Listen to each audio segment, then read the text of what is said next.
Citations, gaming enthusiasts! I'm George Mario Nerd, and I'm here to talk to you about a 12-year-old party game for the Wii that's very close to my heart. Mario Party 8 is a game that doesn't seem to get much love on the internet, so I'm here to rectify that by sharing my love for it in this video. But firstly, I'd like to spend some time addressing people's most common complaint about the game, the very frequent use of motion controls, or waggle tech as I like to call it. An over-reliance on waggle is a snare that many early Wii games fell into, to varying degrees of success. Games like Wii Sports and Mario Kart Wii relied heavily on waggle tech, but were well designed with motion controls in mind, not making the movement needed overly complicated, making gameplay feel natural and fun. I hear a lot of people complain when Wii games shoehorn in motion controls into games when it's not needed. And there are definitely some examples of this, where motion controls get in the way and make controlling the game more frustrating than fun.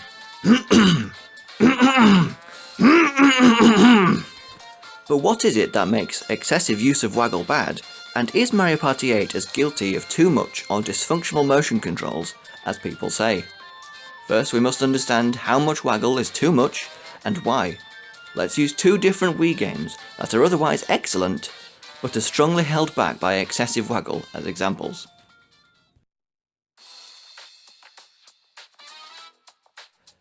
Firstly, Wario Land: The Shake Dimension. That's Wario Land Shake It for you Americans. Now this is a beautiful gem of a game that doesn't get anywhere near the attention it deserves. But yes, it uses quite the large amount of motion controls.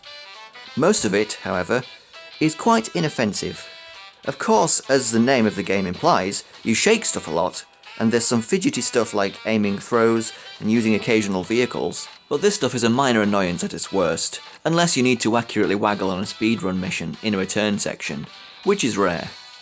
But these bits of waggle are inoffensive because this game is very generous with how much margin for error you have.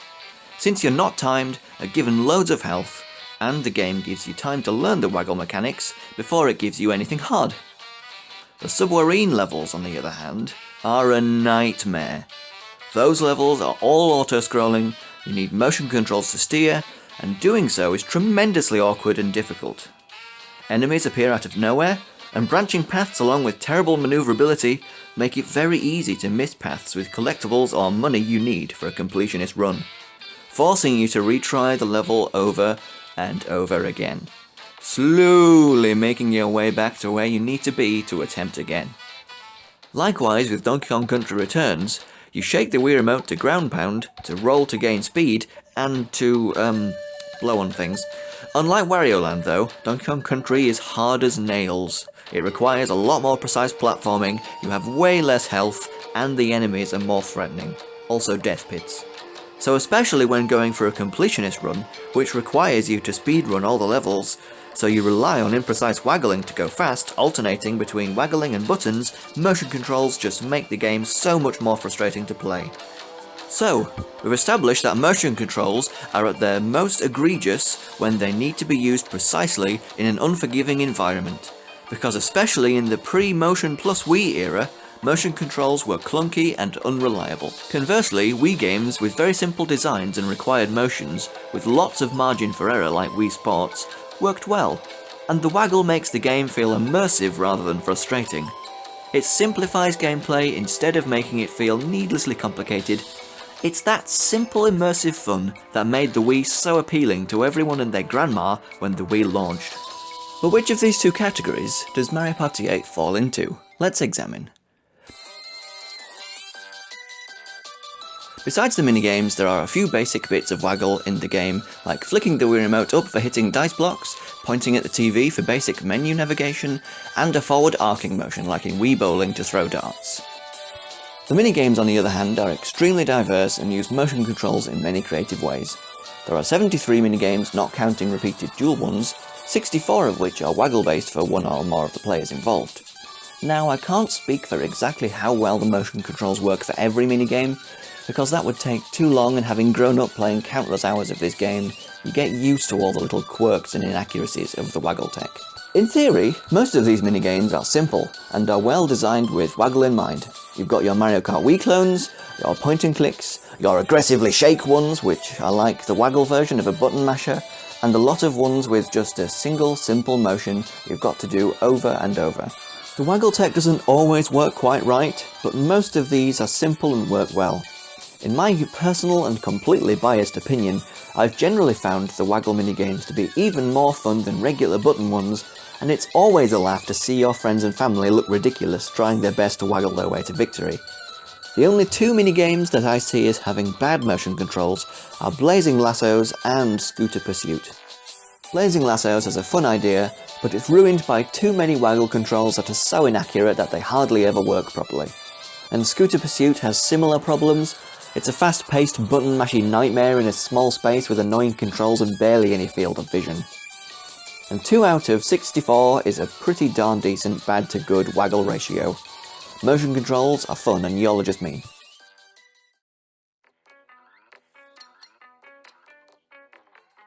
So what makes Mario Party fun?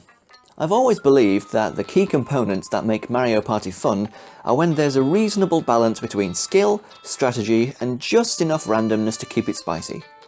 Now the skill in Mario Party is mostly found in the minigames. They occur regularly, are a great source of coinage, and here you're directly responsible for whether you succeed or not. Unless it's one of those random chance minigames, which, while lots of people I see seem to like them, I suppose they can be tense and exciting, but I hate them. I don't like not having any control over my own fate, and I swear that choose which rope to cut so that you don't get padoinged off the edge of the canyon minigame shows up so much. I hate it, I hate it, I hate it, go away. The random chance comes in with the dice rolls, where the star is placed, what items / candy / capsules are available, what your opponents are doing, and more. And that's a lot of randomness. But why doesn't all that randomness bother me as much as the random chance minigames? Because the randomness can normally be tempered with strategy. You may not have total control over what items you have, or what number shows up on the die, but you can choose when to use your items and which ones to buy. You can use items to change how high you can roll, you can mess with your opponents, and all kinds of things. These things make the random elements less egregious, which is just a nerd word that basically means bad. There are, of course, lots of other elements that can make or break a Mario Party game, and whether or not you like a game will always come down to personal taste, but back when Hudson Soft was no longer a thing, and the job of making Mario Party fell upon ND Cube, they made some unfortunate and unpopular design choices in their Mario Parties 9 and 10. The frequency of minigames was drastically reduced, moving a lot of the skill present in the game. There's little to no strategy present, and you never know where you're going to be in the next turn, or with every other player's role moving you too because you're all moving together in a car. So in the end, random chance rules the day, rendering your efforts to win pretty much in vain, thus making playing the game kinda pointless. Mario Party 8 doesn't have these issues.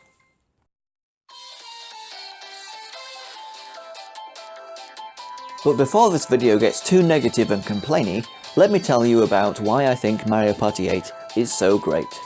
Right from when you start the game, you can tell this game's going to be a riot. The spectacle of the Star Carnival really blew me away the first time I saw it, and it still impresses me.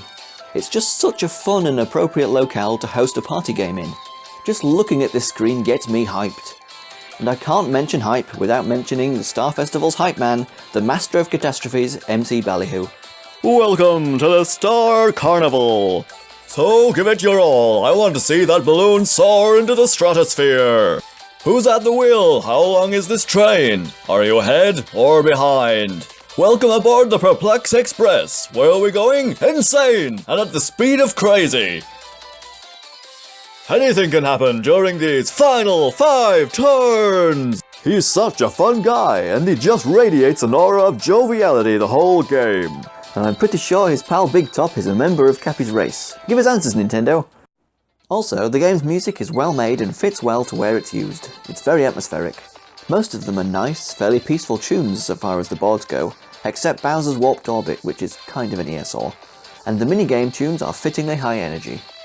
In terms of playable characters, they made an excellent choice of newcomer in Hammer Bro, a Mario enemy who actually feels like a character instead of a generic member of a race, with lots of attitude to boot. But then they went ahead and put Blooper in the game, and over a decade later I still don't know why. Does this squid in a rowboat make any sense to you? I think not. And I just wanted to mention that Boo is at his scariest, not in any Luigi's Mansion game, but when he loses Mario Matrix and stares at you with his mouth closed. And haters of all things waggle aside, although a lot of the minigames use waggle, it does open up a lot of interesting control schemes, making playing the game more involved and fun in my opinion. A few of them go too far with the waggle, but it mostly just livens up the fun. But of course the best thing about Mario Party 8 is its boards. DK's Treetop Temple is a nice, fairly simple board that works in a pseudo 2D way, having you climb around a giant DK statue. The music has a refreshing jungle vibe and lots of percussion, and the overall design of the board, from the layout and the idea of climbing up these platforms and ladders to the risk of being crushed by barrels, reminds me of the original Donkey Kong game. The Perplex Express has fast-paced yet chill jazzy music to represent a fast-paced yet luxurious train. But don't land on a Bowser space or the nice music is replaced by Bowser's repetitive, not terribly pleasant theme. And while the board layout is fairly simple with no branching paths, just having you move through the train and then back along its top ad nauseum, certain fairly common spaces will summon Kamek to move the train cars around, shaking things up and bringing players closer and further from their goal. King Boo's Haunted Hideaway is a very interesting board in that you can't tell what's in the next room until you go in there. Some rooms contain a pit that sends you back to the start, while others will lead you to King Boo, where you can buy a star. So exploration is the key, but do you try to move ahead slowly by using slow dice candy and going in circles, allowing your opponents to take the risk, hoping they find the holes, and risk them getting the star? Or do you run ahead yourself in hopes of getting an early lead, maybe with a twice or thrice candy? And the mansion shuffles its rooms after every star earned, so you repeatedly have to explore the mansion. It's a fascinating way to keep the party fresh and interesting, with a lot of strategy involved. And of course the atmosphere of this board is excellent. The distortion in the music and how the notes of the piano used in it are slightly off-key do a great job giving the board a disturbing, spooky vibe. The Mario Party 8's graphical and environmental design is generally more realistic and detailed than most Mario games. And while that can make the cartoony appearances of the Mario cast look out of place, it does wonders to this board. All the furniture and intricate designs in the decor make this feel more atmospheric, as well as little spooky details hiding all over.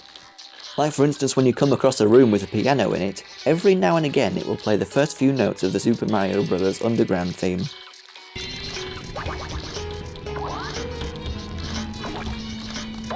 The last board in the game, yes I am ordering these weirdly, thank you for noticing, is Bowser's Warped Orbit. Another board with an interesting central gimmick. Mario Party 8 loves doing weird boards like this, one of the reasons why I love it so much. The gimmick being there are no star spaces. Instead, the goal here is to use the board-exclusive Bowser and Bullet Bill candies to pinch stars from your opponents. I've never played Mario Parties 1 through 3, 7 or Advance, so correct me if I'm wrong in the comments please. But I don't think there's ever been another board that relies so heavily on you taking other people's stars to win. Also, there are some spaces that cause Bowser to reverse the direction in which you go around the board, and a few that take you to the opposite side, while giving you coins. The former sometimes allowing the hunter to suddenly become the hunted, and the latter potentially allowing you to escape a pursuer who's about to use a star-stealing candy. This board feels like one big long chase. The setting is a space station with machinery and neon everywhere. The only thing I don't really like about this board is the music. It certainly sounds sinister, but it's not at all easy on the ears, and you get tired of it very quickly, especially when you have your little brother's 4 friends come over who've never played Mario Party before on a 20-turn game, so you constantly have to explain everything to them, not to mention their need to practice every minigame first. And you've heard the song on loop so many times that you begin to wish you were born deaf. It's more foreground music than background music. It's so loud and obnoxious, like it wants to have more attention than the gameplay itself. Next up is my least favourite board, Goomba's Booty Boardwalk. Let's talk about that for a little bit. Goomba's Booty Boardwalk is a board about going back and forth and back and forth and back and forth, getting the occasional ride on a dolphin to get ahead, sometimes landing on the space before the star and being sent back to the beginning until you get to the Pirate Goomba at the end and get given a star for free, which is uncharacteristically generous for a pirate.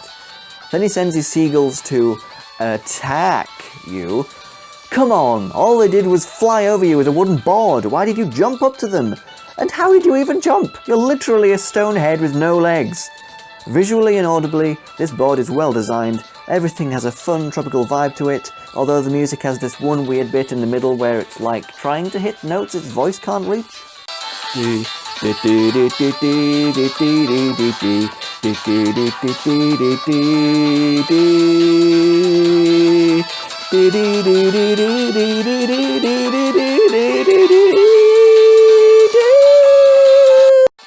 And there's not much strategy in this board. Basically buying candy that gives you more dice or spending money on the dolphin shuttle are mandatory to win and the only use for your coins. And there are no branching paths. Let's move on before I put myself to sleep. And now it's time to discuss the best Mario Party board ever created. And by that, of course, I mean Monopoly. I mean Koopa's Tycoon Town. This is such a good board, it's so well known it needs no introduction. But MC Ballyhoo is so entertaining anyway, so let's let him do so regardless. Crueler than pirates, scarier than ghosts, riskier than a runaway train. In Koopa's Tycoon Town, you'll play an unbelievably dangerous game. Real estate, dominate the town. This is easily my favourite Mario Party board of all time, and to think, I always hated real Monopoly. The premise is simple, but the strategy is deep. You invest the most coins into a hotel in order to own it and its stars. Once 20 and 50 coins in total have been invested, it upgrades and gives you 2 or 3 stars respectively instead of 1. And if anyone else comes along and invests more money than you, they get your hotel and your stars. And there's just so much strategy here to consider. Having lots of coins to invest is of course vital, and there are several event spaces that help make you richer, as well as candies. But then you need to decide how you're going to use the money. Should you spread it around to lots of hotels and get lots of stars, but making them easier for other players to steal in the process? Or should you donate most, if not all of your fortune slowly into one hotel at a time, making it not only 3-star right off the bat, but also making it harder to steal? But it's also vital to consider your opponents. It doesn't take much for them to steal your hotels out of the blue, so you need to keep in mind their positions, how rich they are, what candy they have, as well as their hotels and how well funded they are. Also, this board has 2 already 3-star hotels you only need to invest 1 coin to own that are only accessible by the 2 lucky spaces, meaning you could get 3 stars super cheaply, and it's difficult and unlikely for anyone to get them and take over them, but if they do happen to make it there, you're guaranteed to lose 3 stars. I adore how fortunes can rise and fall at the drop of a hat, and if you play your cards right and do well in the minigames, you can really corner the market, meaning the normally prevalent randomness in Mario Party can be tempered with strategy and skill. In my opinion, this is the best board in all of Mario Party to embody the balance between randomness, skill and strategy that we love the franchise for. The music excellently walks the line between energetic and chill, which I know sounds like a contradiction, but it's just how it feels, and it really well represents the hustle and bustle of a busy town. The environment is so very detailed, and you can see especially when the Koopa drives you around in his car just how much effort went into modelling it all. If Nintendo ever decide to make an actually good Mario Party compilation type game where they include a board from each Mario Party and not just a few minigames that they have decided are the top 100 from each of them, this one should definitely be Mario Party 8's rep. And I'm aware I didn't talk about some modes of Mario Party 8 like the story mode or the extra minigames and modes for playing them, but let's face it, people don't tend to play Mario Party for its plot. But the story mode is pretty decent in this game, and since dual parties have different rules and even altered boards in this game, it's a decently fun, unique experience. Although you never know if you'll unlock Hammer Bro or Blooper at the end, and despite restarting the last party over and over, all I could get was that dumb piece of seafood. And with that, I hope you enjoyed my review of the underrated 8th Mario Party game. I believe there are several games from the Wii and DS era of Nintendo, like Mario Party 8, that just don't get enough love on YouTube, so I've made it my aim to fill that void on my channel. So if you're thinking of subscribing, that's the kind of content you can expect, as well as gameplay series like Super Mario Galaxy and Super Mario Maker 2, discussions as well as reactions to Nintendo Directs. So now we come to the end of the video, and to wrap up a review type video like this, I should give it a score, right? Well, I've given my ranking system some thought, and I think I should award up to 5 points for how much I subjectively like a game, and up to 5 for how objectively good I think it is. The second criteria I'll try my best not to let get tainted by my personal opinion, although I doubt that's possible. As you can tell, I really like this game and I think it's great. But the only games good enough to get a 5 on my subjective scale would have to be in my top 10 favourite games of all time, and I wouldn't say Mario Party 8 is that good, so I give it a 4. And objectively, almost no game is worthy of a 5 unless it pretty much marks the peak of quality in a game's genre, and I wouldn't say that Mario Party 8 quite reaches that level of quality. I'd give that title to Mario Party DS, so I'm going to give it a 4 in that criteria as well, making the score overall a very fitting 8. So please like and subscribe if you enjoyed. This is my biggest video project yet, and it's been months in the making, and I'd love it to succeed. Be sure to share it with anyone else you know who likes Mario Party 8 or just wants to know more about it. And if you'd like, please comment below and let me know what you think of this video as well as Mario Party 8. That's all for now. Until the next video, farewell everyone.